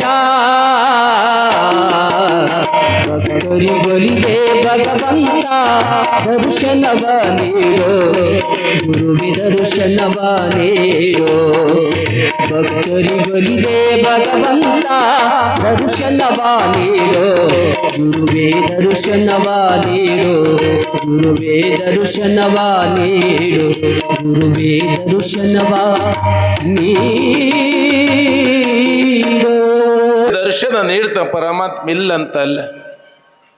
ಇಲ್ಲಿ ಏನಾಗಿದೆ, ಅವಾಗ ಸಿದ್ಧರಾಮ ಹೇಳುತ್ತಾನೆ, ಶಿವ ಸಮಾನ ಧ್ಯಾನ ನಹಿ. ಭಗವಂತನ ಸಮಾನ ಧ್ಯಾನ ಅಂದ್ರೆ ಯಾವಾಗ ದೊಡ್ಡದಲ್ಲ. ಅದಕ್ಕೆ ಹೇಳ್ತಾರೆ ಶಿವ ಸಮಾನ ಧ್ಯಾನ ನಹಿ, ರಾಮ್ ಸಮಾನ ನಾಮ್ ನಹಿ. ಬಹಳ ಸುಂದರವಾಗಿ, झूठ समान पाप नहीं, काशी समान ಕ್ಷೇತ್ರ नहीं, ಮಾತೃ ಸಮಾನ ದೈವ ನಹಿ ಅಂತ ತಿಳ್ಕೊಂಡು ಯಾವಾಗಲೂ ಪರಮಾತ್ಮ ಧ್ಯಾನ. ಸಿದ್ಧರಾಮಪ್ಪನ ಕೈ ಒಳಗೆ ಮಲ್ಲೈ ಊಟ ಮಾಡ್ದ. ಅವಾಗ ಮಲ್ಲೈ ಹೇಳ್ತಾನೆ, ಸಿದ್ಧರಾಮ ಈ ಶ್ರೀಶೈಲ ಪುಣ್ಯ ಕ್ಷೇತ್ರ ಎಲ್ಲ ಕಡೆ ತಿರುಗಾಡಿ ನೋಡು ಬಾ ಅಂತ ತಿಳ್ಕೊಂಡು ಕಾಲ ಭೈರವನನ್ನು ಕರಿತಾನೆ. ಮಲ್ಲಯ್ಯ ಕಾಲ ಭೈರವನಿಗೆ ಹೇಳ್ತಾನೆ, ಎಲ್ಲೋ ಕಾಲ ಭೈರವ, ನನ್ನ ಮಗನಾದ ಸಿದ್ಧರಾಮನಿಗೆ ಶ್ರೀಶೈಲ ಪುಣ್ಯ ಕ್ಷೇತ್ರ ಎಲ್ಲ ದರ್ಶನ ಮಾಡೋದಂತ ಆ ಸಮಯದೊಳಗೆ ನೀವೆಲ್ಲ ನೋಡಿರಿ. ಶ್ರೀಶೈಲದ ಪಾತ್ರ ಗಂಗೆ ನೋಡಿರಿ, ಅಡಕೇಶ್ವರ ಶಿಖರೇಶ್ವರ ನೋಡಿರಿ, ಯಾವ ಭ್ರಮರಾಮ ದೇವಿ ಶ್ರೀಶೈಲದೊಳಗೆ ಎಲ್ಲ ಪುಣ್ಯ ಕ್ಷೇತ್ರ ತಿರುಗಾಡಿ ನೋಡಿದ ಸಿದ್ಧರಾಮ. ಶ್ರೀಶೈಲಕ್ಕೆ ಜೀವನ ಒಮ್ಮೆ ಆದರೂ ಹೋಗ್ಬೇಕಂತ ಯಾವ ಸಿದ್ಧರಾಮ ಶ್ರೀಶೈಲ ಮಲ್ಲನ ಪುಣ್ಯ ಕ್ಷೇತ್ರ ಎಲ್ಲವನ್ನು ತಿರುಗಾಡಿ ನೋಡಿ ಮತ್ತ ಮಲ್ಲಯ್ಯನ ಬಲ್ಲಿ ಬರ್ತಾನೆ. ಅವಾಗ ಮಲ್ಲಯ್ಯ ಕೇಳ್ತಾನೆ, ಸಿದ್ಧರಾಮ ಮತ್ತೆ ಶ್ರೀಶೈಲ ಪುಣ್ಯಕ್ಷೇತ್ರ ನೋಡಿದಲ್ಲ, ನಿನಗೇನು ಅನ್ನಿಸ್ತು ಅಂತ ಕೇಳ್ದಂತ. ಅವಾಗ ಸಿದ್ಧರಾಮ ಹೇಳ್ತಾನೆ, ಮಲ್ಲಯ್ಯ ನಿನಕ್ಕಿಂತ ದೊಡ್ಡ ಜಗತ್ನಾಗ ಏನೂ ಇಲ್ಲ ಅಂದವ, ನಿನಕ್ಕಿಂತ ದೊಡ್ಡ ವಸ್ತು ಜಗತ್ತು ಯಾವುದೂ ಇಲ್ಲ ಅಂದವ ಸಿದ್ಧರಾಮ. ಯಾಕಂದ್ರ ಅವ ಮಲ್ಲಯ್ಯನ ಮೇಲೆ ಅಟ ನಂಬಿಕೆ ಇಟ್ಟಿದವ ಸಿದ್ಧರಾಮ. ನೀವು ಮಲ್ಲಯ್ಯನ ಮೇಲೆ ರೇವಣಸಿದ್ದ ಮೇಲೆ ನಂಬಿಕೆ ಇಡ್ರಿ. ಇಬ್ಬರು ಗಣ್ಯಾಡ್ದು ಕೂಡ ಪಿಕ್ಚರ್ಗೆ ಹೋಗಿದ್ರಂತ. ಇಬ್ಬರು ಗಂಡ ಹೆಣ್ದು ಕೂಡ ಪಿಕ್ಚರ್ಗೆ ಹೋಗಿದ್ರಂತೆ. ಯಾವಾಗ ಚಲೋ ಹೊಸ ಪಿಕ್ಚರ್ ಬಂದದ ಗಂಡ ಹೆಣ್ದು ಕೂಡ ಪಿಕ್ಚರ್ಗೆ ಹೋಗ್ಯಾರ. ಹೆಂಡತಿ ತಲೆ ನೋಸಾಕತ್ತ. ಅದೇ ಪಿಕ್ಚರ್ಗೆ ಹೋಗ್ಯಾರ, ಅಗ್ನಿ ಮ್ಯಾಗ ಫ್ಯಾನ್ಗೆ ನೋಡ್ಕೊಂಡು ಯಾವಾಗ ಕುರ್ಚಿ ಮೇಲೆ ಕೂತಾರ. ಹೋಗೋ ಒಂದು ನಾಲ್ಕು ಕುರ್ಚಿ ಇಟ್ಟು ಒಯ್ದಾನ, ಚಿಪ್ಸ್ ತೊಗೊಂಡು ಹೋಗ್ಯಾರ ಹೆಂಡತಿ ತಿಲ್ಲಾಕ. ಅದಕ್ಕೆ ಹೆಂಡತಿ ತಲೆ ನೋಸಾಕತ್ತದ. ಅದಕ್ಕೆ ಹೆಂಡತಿ ಅಂದ್ರು, ರೀ ನಾನು ತಲೆ ನೋಸಾಕತ್ತ, ಪಿಕ್ಚರ್ ಬೇಡ ಮನೆ ನಡ್ರಿ ಅನ್ನಕ್ಕೆ. ಅವ ಅಂದ 200 ರೂಪಾಯಿಗೆ ಒಂದು ಟಿಕೆಟ್ ಅದಾವ, 400 ರೂಪಾಯಿ ಖರ್ಚು ಮಾಡೀನಿ, ನೀನು ತಿಲ್ಲಾಕ 100 ರೂಪಾಯಿ ಖರ್ಚು, 500 ರೂಪಾಯಿ ಖರ್ಚು ಇಲ್ಲೇ ಕುಣಿಸ್ ಪಿಕ್ಚರ್ ನೋಡಂದೆ ಅಂದ. ಏನೋ ಮಾರ ತಲೆ ನುಸದ ಮನೆ ನಡಿ ಆ ಕಡೆ ಅಂದಕಿ. ಇಲ್ಲೇ ಪಿಕ್ಚರ್ ನೋಡೇ ಹೋಗಂದೆ ಅಂದವ. ಆ ಕಡೆ ಈ ಕಡೆ ನೋಡ ಮುಂದಿನ ಕುರ್ಚಿಗೆ ಅವ್ರ ಮನೆ ಡಾಕ್ಟರ್ ಕೂತಿದ ಮುಂದಿನ ಕುರ್ಚಿಗೆ. ಅವ ಗಂಡ ಡಾಕ್ಟರ್ ಬಲ್ಲಿ ಹೋದ. ನಮಸ್ಕಾರ ರೀ ಸಾಹೇಬ್ರಿ ಅಂದ. ಹೇಳಿ ಆರಾಮಿದ್ರಿ, ಗಂಡನ ಪಿಕ್ಚರ್ಗೆ ಬಂದ್ರಿ ಡಾಕ್ಟ್ರ್? ಹೋದ್ರಿ ಅಂದ. ಪಿಕ್ಚರ್ಕ್ಕೆಲ್ಲ ಬಂದೀವಿ ಖರೆ ಅದ, ನನ್ನ ಹೆಂಡತಿ ತಲೆ ನೋಸಾಕತ್ತದ ಅಂದವ. ಅದಕ್ಕೆ ನಾಗೇನ ಮಾಡಲಿ ಅಂದವ. ಏನಾದರೂ ಗುಳಿಗೆ ಕೊಡ್ರಿ, ಇದೊಂದು ಹೆಂಡತಿ 500 ರೂಪಾಯಿ ಖರ್ಚು ಮಾಡಿ ಪಿಕ್ಚರ್ ಕರ್ಕೊಂಡು ಬಂದೀನಿ, ಗುಳಿಗೆ ಕೊಡ್ರಿ ಅಂದವ. ಅಮಾಕ ಗುಳಿಗೆ ಇಂಜೆಕ್ಷನ್ ಪಿಕ್ಚರ್ ತೊಗೊಂಡು ಹೋಗ್ತದ. ಇನ್ನು ಗುಳಿಗಿಲ್ಲ ಅಂದ್ರೆ ಇದೊಂದು ಪೇಷಂಟ್ ನಾಳೆ ಬರೋದು ಬಂದಾತ ಅಂದ. ಅವ ಡಾಕ್ಟ್ರ್ ಭಾಳ ಶಾಣೆ ಇದ್ದವ, ನಮ್ಮ ಶಾಂತವಣ್ಣದಂಗೆ. ತಮ್ಮ ಒಂದು ಗುಳಿಗೆ ಕೊಡ್ತೀನಿ ಹೆಂಡತಿ ಕೈಯಾಗ, ಗುಳಿಗೆ ನುಂಗಬಾರ್ದು, ಅದು ಬಾಯಾಗ ಕಡಿಬಾರ್ದು, ಸುಮ್ಮನೆ ಬಾಯಿಗೆ ನಾವು ಕುಂಡ್ರು ಅಂದವ. ಆಯ್ತು ರೀ ಅಂದ. ಆ ಪಿಕ್ಚರ್ ಟಾಕಿದ ಕತ್ತಲೇ ಇರ್ತದೆ, ನಾರು ಹೋಗಿರಿ ನೀವು. ಅವಾಗ ಕತ್ಲಾಗ ಒಂದು ಗುಳಿಗೆ ಕೊಟ್ಟ, ಇವತ್ತು ತಗೊಂಡ ಬಂದ ಹೆಂಡತಿ ಕೈಯಾಗ ಕೊಟ್ಟ. ಈಗ ನಮ್ಮ ಮನೆ ಡಾಕ್ಟ್ರ್ ಬಂದಿದ್ರು, ಗುಳಿಗೆ ಕೊಟ್ಟಾರ, ಇದು ಗುಳಿಗೆ ತಗೋ ಮತ್ತು ನುಂಗಿ ಅಂದ. ಗುಳಿಗೆ ನುಂಗಬೇಡ, ಮತ್ತು ಪೇಪರ್ ಮಿಡ್ ತಿಂದ ಕರಕರ ತಿಂದಿ ಅಂದವ. ಮತ್ತು ಏನು ಮಾಡಿ ಸುಮ್ಮ ಬಾಗಿ ಇಟ್ಕೊಂಡ್ರು ಅಂದ. ಅದು ಗುಳಿಗೆ ತೊಗೊಂಡು ನಾಲಿಗೆ ಬಡ್ಡಾಗಿ ಇಟ್ಕೊಂಡು ಕೂತದೆ ಹೆಣ್ತಿ. ನನ್ನಂತ ಹುಚ್ಚಬಾರಿಗಿತ್ತು ಅದನ್ನು. ಅವಾಗ ಏನು ಮಾಡ್ಯಾಳ ಹೆಣ್ತಿ, ಗುಳಿಗೆ ಬಾಗಿ ಇಟ್ಕೊಂಡು ಕೂತಾಳೆ. ಪಿಕ್ಚರ್ ಚಾಲು ಆಗ್ಯಾದ. ಒಂದು 5-10 ನಿಮಿಷ ಬಿಟ್ಟು ಹೆಂಡತಿ ಕೇಳ್ತಾನೆ, ತೆಲಿನೋ ಹ್ಯಾಂಗ ಅದ ಅಂದು. ಯವ್ವ ಡಾಕ್ಟ್ರ್ ಎಷ್ಟು ಶಾಣೆ ಅದನ್ರಿ, ಇಂಥ ಡಾಕ್ಟ್ರನ್ನ ಎಲ್ಲಿ ನೋಡಿಲ್ಲ ಅನ್ನಕಿ. ಎಂಥ ಗುಳಿಗೆ ಕೊಟ್ಟನ, ತಲೆ ಒಂದು ಸೌಂಡ್ ಸಿಡಿದು ನೋಸಾಕತ್ತಿತ್ತು, ಬರೇ ಗುಳಿಗೆ ಬಾಯಿ ಹಿಡಿದು ತೆಲಿನೋ ಕಡಿಮೆ ಆಗ್ಯದ. ಗಂಡದ ಏನಾಗ ಪಿಕ್ಚರ್ ಚಂದಾಗಿ ಅಂದವ. 1 ಗಂಟೆ ಅಲ್ಲ 2-2.5 ತಾಸು ಪಿಕ್ಚರ್ ಮುಗೀತು. ಯಾವಾಗ ಪಿಕ್ಚರ್ ಟಾಕೀಸ್ ಎಲ್ಲ ಜನ ಎದ್ದು ಹೊಂಟಿದ್ರು. ಅವ ಡಾಕ್ಟ್ರ್ ಗೇಟಿಗೆ ನಿಂತದ ಮಗ. ಡಾಕ್ಟ್ರ್ ಗೇಟಿಗೆ ನಿಂತಾನ. ಇವು 2 ಗಂಡಂದಿ ಪಿಕ್ಚರ್ ನೋಡಿ ಮನೆಗೆ ಹೊಂಟಿದ್ರು. ಡಾಕ್ಟ್ರ್ ಕರಿತಾನ, ಓ ಯಜಮಾನ ಈ ಕಡೆ ಈ ಕಡೆ ಅಂದವ. ಯಾಕ್ರಿ ಸಾಹೇಬ್ರ ಅಂದ. ಮತ್ತು ಆಗಳ ಗುಳಿಗೆ ಕೊಟ್ಟಿಲ್ಲ ಅಂದವ. ಮತ್ತು ಏನು ಮಾಡಲ್ರಿ ಅಂದ. ಗುಳಿಗೆ ಕೊಡು ಹೊಳ್ಳಿ ಅಂದವ. ಅಂದವ ಹೆಂಡತಿ ಡಾಕ್ಟ್ರ್ ಗುಳಿಗೆ ಎಲ್ಲದ ಬಾಯಾಗ ಆದ ಅಂದಾಕಿ. ಯಾವಾಗ ಬಾಯಾಗಿ ತೂವತ್ತು ಉಳಾಕಿ ಉಗುಳು ತಿಕ್ಕಿ ಡಾಕ್ಟ್ರಿಗೆ ಗುಳಿಗೆ ಕೊಟ್ಟು ಗುಳಿಗೆ ಎದ್ದಿಲ್ಲ. ಅವ ಚುಳಗ ಒಂದು ಕೋರ್ಟ್ ಹಾಕೊಂಡು ಬಂದಿದ್ದ. ಕೋರ್ಟ್ ಆ ಕೋರ್ಟಿನ ಗುಂಡಿ ಕಿತ್ತು ಕೊಟ್ಟಿದ್ದವ. ಒಂದು ಕೋರ್ಟಿನ ಗುಂಡಿ ಕಿತ್ತು ಕೊಟ್ಟಿದ್ದವ. ಆಕಿ ಯಾರ ಮೇಲೆ ನಂಬಿಕೆ ಇಟ್ಟಳು? ಡಾಕ್ಟ್ರ್ ಮೇಲೆ ನಂಬಿಕೆ. ಗುಳಿಗೆ ಕುಡ್ಯಾಕ ಸುಡ್ಕೊಂಡು ಮಣ್ಣಾಗ ಕುಡ್ಯಾಕವ. ಹ್ಯಾಂಗ ಒಬ್ಬ ಹೆಣ್ಮಗಳು ಡಾಕ್ಟ್ರ್ ಮೇಲೆ ನಂಬಿಕೆ ಇಟ್ಟಾಗ ಅವಳ ತಲೆನೋವು ಕಡಿಮೆ ಐತಲ್ಲ, ಹಾಗ ನಾವು ಭವರೋಗ ವೈದ್ಯನಾದ ರೇವಣಸಿದ ಮೇಲೆ ನಂಬಿಕೆ ಇಟ್ಟಿದ್ರೆ ನಮಗೆಲ್ಲ ಕಷ್ಟ ಬಯಲಾದ ಪುಣ್ಯಾತ್ಮ ಕಷ್ಟ ಬಯಲಾಗಿಬಿಡ್ತದೆ. ನಂಬಿಕೆ ಇಡಬೇಕು ದೇವರ ಮೇಲೆ. ಸಿದ್ಧರಾಮ ಮಲ್ಲನ ಮ್ಯಾಲ ನಂಬಿಕೆ ಇಟ್ಟಿದ್ದ. ಅವಾಗ ಮಲ್ಲಯ್ಯ ಅಂತಾನ, ಸಿದ್ಧರಾಮ ನೀನು ಊರಿಗೆ ನೀನು ನಡಿಯಪ್ಪ ಅಂದ. ಬಳಿಕ ಸಿದ್ಧರಾಮ ಮಲ್ಲನ ಪಾದ ಗಚ್ಚಿಯಾಗಿ ಹಿಡ್ದಾನ. ಇಲ್ಲ ಮಲ್ಲಯ್ಯ, ನಿಲ್ ಬಿಟ್ಟು ನಾವು ಹೋಗಂಗಿಲ್ಲ ಮಲ್ಲಯ್ಯ, ನಾನು ಇಲ್ಲೇ ಇರ್ತೀನಿ ಮಲ್ಲಯ್ಯ ಅಂದ ಸಿದ್ಧರಾಮ. ಬ್ಯಾಡ ಮಗ, ನೀನು ಬಂದ ಕೆಲಸ ಇನ್ನ ಬಹಳ ಅದ. ಜಗತ್ತ ಉದ್ಧಾರ ಆಗಬೇಕಾಗ್ಯದ. ಭವಿಗಳನ್ನೆಲ್ಲ ಭಕ್ತರನ್ನಾಗಿ ಮಾಡಬೇಕಾಗಿದೆ. ಸಿದ್ಧರಾಮ ನೀನು ಸೊಲ್ಲಾಪುರಕ್ಕೆ ನಡಿ ಮಗನೇ ಅಂದ. ಬಳಿಕ ಯಾರು ಮಲ್ಲಯ್ಯ ಬಿಟ್ಟು ಬರ್ತಾರೇನ್ರಿ? ಅವಾಗ ಮಲ್ಲನ ಪಾದ ಗಚ್ಚಿಯಾಗಿ ಹಿಡಿದ ಸಿದ್ಧರಾಮ. ಇಲ್ಲ ಮಲ್ಲಯ್ಯ, ನೀನು ಬಿಟ್ಟು ಹೋಗಂಗಿಲ್ಲಪ್ಪ, ನೀನು ಬಿಟ್ಟು ನಾ ಎಲ್ಲಿ ಹೋಗಲಾರೆ ಮಲ್ಲಯ್ಯ, ಎಲ್ಲಿ ಹೋಗಲಾರೆ. ಸಿದ್ಧರಾಮಗ ಹೇಳ್ತಾನೆ ಮಲ್ಲಯ್ಯ, ಹೋಗಪ್ಪ ನೀ ಹೋಗು, ನಾನು ನಿನ್ನ ಊರಿಗೆ ಬರ್ತೀನಿ ಅಂದ ಮಲ್ಲಯ್ಯ. ಅಂದವ ಮಲ್ಲಯ್ಯ ಸಿದ್ಧರಾಮ. ನಾನು ಊರಿಗೆ ಬರ್ತೀಯಪ್ಪ, ನಾನು ಊರಿಗೆ ಬರ್ತೀಯ ಮಲ್ಲಯ್ಯ. ಮತ್ತೆ ಹ್ಯಾಂಗ ಬರ್ತೀಯ ಅಂತ ಕೇಳಿದ ಸಿದ್ಧರಾಮ. ಇದು ಖರೆ ಹೇಳ್ತೆ ಸುಳ್ಳು ಹೇಳ್ತೆ ಅಂದ. ಇಲ್ಲ ಮಗ, ನೀ ಮುಂದೆ ನಡೆಯೋ, ನಾನು ಊರಾಗ ಬಂದು ನೆಲೆಸ್ತೀನಿ ಅಂದ ಸಿದ್ಧ ಮಲ್ಲಯ್ಯ. ಅಟ್ಟಕ್ಕೆ ಹೊಲ್ಲ ಸಿದ್ದರಾಮವ, ಯಾವಾಗ ಬರ್ತಿ, ನೀ ಹ್ಯಾಂಗ ಬರ್ತಿ, ಎಲ್ಲಿ ಬಂದು ಕುಂದಿರ್ತಿ ಅಂತ ಕೇಳ್ದವ. ಅವಾಗ ಹೇಳ್ತಾನೆ ಮಲ್ಲಯ್ಯ, ಮಗ ನಿನ್ನ ಊರಿಗೆ ನೀವು ಹೋಗು, ನಿನ್ನ ತಾಯಿ ನಿನಗಾಗಿ ಅನ್ನ ನೀರು ಬಿಟ್ಟು ಹಗಲು ರಾತ್ರಿ ದುಃಖ ಮಾಡಕಂತಳ ಮಗ. ನಿನ್ನ ಊರಿಗೆ ನಾನು ಬರಬೇಕಾದ್ರೆ ಯಾವಾಗ ಗುಡುಗ ಸಿಡಿಲ ಭಯಂಕರವಾಗಿ ಮಳೆ ಬರ್ತದೆ, ಯಾವಾಗ ಕೋಲು ಮಿಂಚ ಭಯಂಕರವಾಗಿ ಗುಡುಗು ಸಿಡಿಲು ಬರ್ತದ, ನಿನ್ನ ಊರ ದಂಡಿ ಒಳಗ ಒಂದು ಅಸ್ವಸ್ಥ ಗಿಡ ಇರ್ತದ, ಆ ಗಿಡದೊಳಗೆ ನಾನು ಲಿಂಗ ರೂಪ ನೆಲೆಸ್ತೀನಿ ಅಂತ ಹೇಳಿಬಿಟ್ಟ ಮಲ್ಲಯ್ಯ. ಲಿಂಗರೂಪವಾಗಿ ನೆಲೆಸ್ತೀನಿ ಮಗನೇ ಅಂದ ಬಳಿಕ ಸಿದ್ದರಾಮನಿಗೆ ಆನಂದವೇ ಆನಂದ. ಮಲ್ಲಯ್ಯ ನನ್ನ ಊರಿಗೆ ಬರ್ತಾನ, ನನ್ನ ಅಪ್ಪ ನನ್ನ ಊರಿಗೆ ಬರ್ತಾನ, ನನ್ನ ಮಲ್ಲಯ್ಯ ನನ್ನ ಊರಿಗೆ ಬರ್ತಾನ ಅಂತ ಆನಂದವೇ ಸಿದ್ದರಾಮನಿಗೆ. ದೇವ್ರಿಗೆ ಕರ್ಕೊಂಡು ಊರಿಗೆ ಹೋಗ್ಬೇಕಲ್ರಿ, ಯಾರು ದೇವ್ರಿಗೆ ಕರ್ಕೊಂಡು ಹೋಗಿರಿ, ನೀವು ಯಾರ್ಯಾರಿ ನಿಮ್ಮ ಮನೆ. ಅವಾಗ ಸಿದ್ದರಾಮ ಅಂತನ, ನನ್ನ ಮಲ್ಲಯ್ಯ ನನ್ನ ಊರಿಗೆ ಹೊಂಟಾನಲ್ಲ. ದೇವರಿಗೆ ಊರಿಗೆ ಕರ್ಕೊಂಡು ಬಂದವರು ಬಹಳ ಜನ ಅದಾರ, ಊರಿಗೆ ತನ್ನ ಊರಿಗೆ ಕರ್ಕೊಂಡು ಬಂದವರು ಬಹಳ ಜನ ಅದಾರ. ಇದೇ ನಮ್ಮ ಗುಲ್ಬರ್ಗ ಜಿಲ್ಲೆ ಚಿತ್ತಾಪುರ ತಾಲೂಕಿನೊಳಗ ಕೊಚ್ಚೆ ಕೋರವಾರ ಅಂತ ಊರು ಬರ್ತದೆ, ಕೋರವಾರ ಅಂತ ಊರು ಬರ್ತದೆವ್ವ.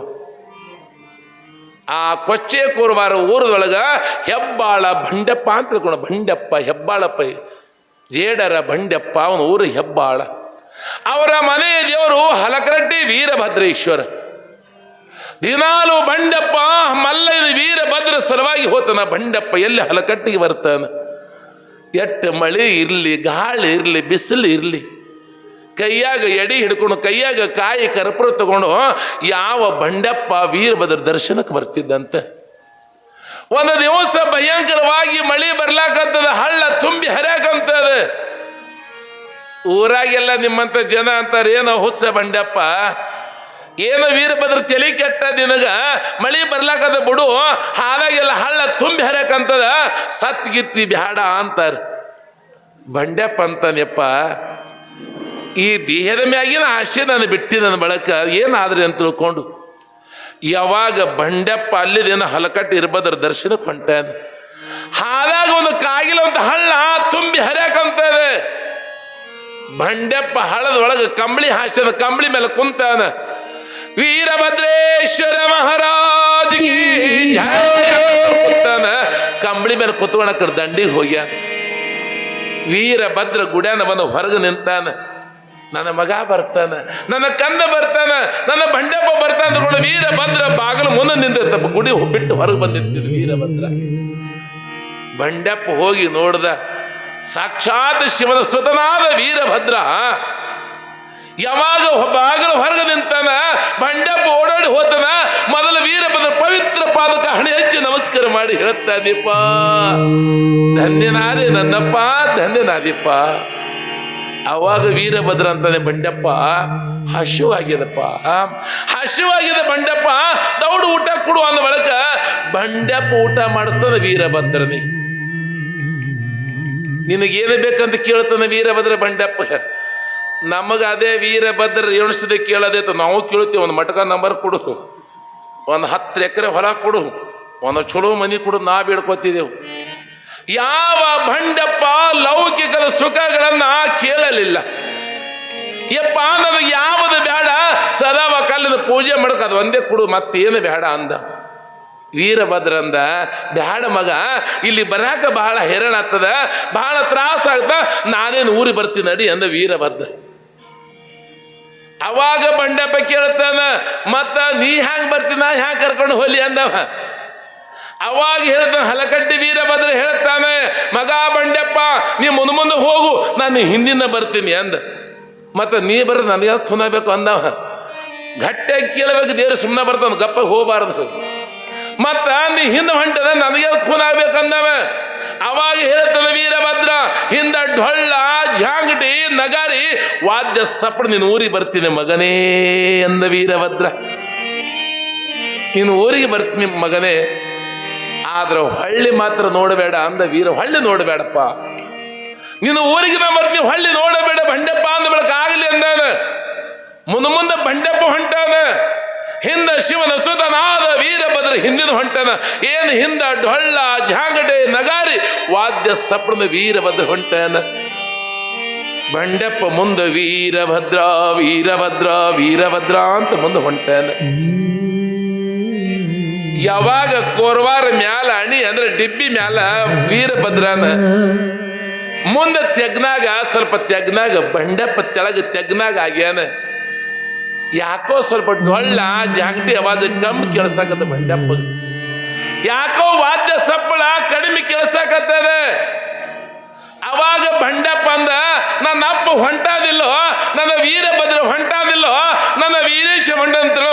ಅವಾಗ ಬಂಡಪ್ಪ ಹಿಂಗೆ ಹೊಳ್ಳಿ ನೋಡ್ದಂತ. ಅವಾಗ ಹೇಳ್ದ, ವೀರಭದ್ರ ಮಗನೇ ಹೊಳ್ಳಿ ಮಾತ್ರ ನೋಡ್ಬೇಡಂತ ಹೇಳ್ದಪ್ಪ. ಹೊಳ್ಳಿ ನೋಡಿದಿ, ನಾನು ಇಲ್ಲೇ ನೆಲೆಸ್ತೀನಿ, ನೀ ಅಲ್ಲೇ ನೆಲೆಸು. ಅಣೆಯ ಮ್ಯಾಲ ನೆಲೆಸಿದ ಸಲುವಾಗಿ ಆ ವೀರಭದ್ರಗ ಅಣವೀರಭದ್ರ ಅಂತ ನಾಮಾಂಕಿತವಾಗಿಬಿಟ್ಟದೆ. ಅಂತ ಬಂಡೆಪ್ಪನೂ ವೀರಭದ್ರ ಊರಿಗೆ ಕರ್ಕೊಂಡು ಬಂದಲ್ಲ. ಸಿದ್ಧರಾಮ ಮಲ್ಲಯ್ಯಗೆ ಊರಿಗೆ ಕರ್ಕೊಂಡು ಬರ್ತೀನಿ ಅಂದ ಬಳಿಕ ಯಾವಾಗ ಸಿದ್ಧರಾಮಗೆ ಆನಂದವಿ ಆನಂದ ಆಗಿಬಿಟ್ಟದೆ. ಸಿದ್ಧರಾಮ ಹುಡುಕಾಡ್ಕೊಂಡು ಅಣ್ಣನಾಗಿದ್ದಂಥ ಬೊಮ್ಮಯ್ಯ ಬಂದಿದ್ದ ಶ್ರೀಶೈಲಕ್ಕೆ.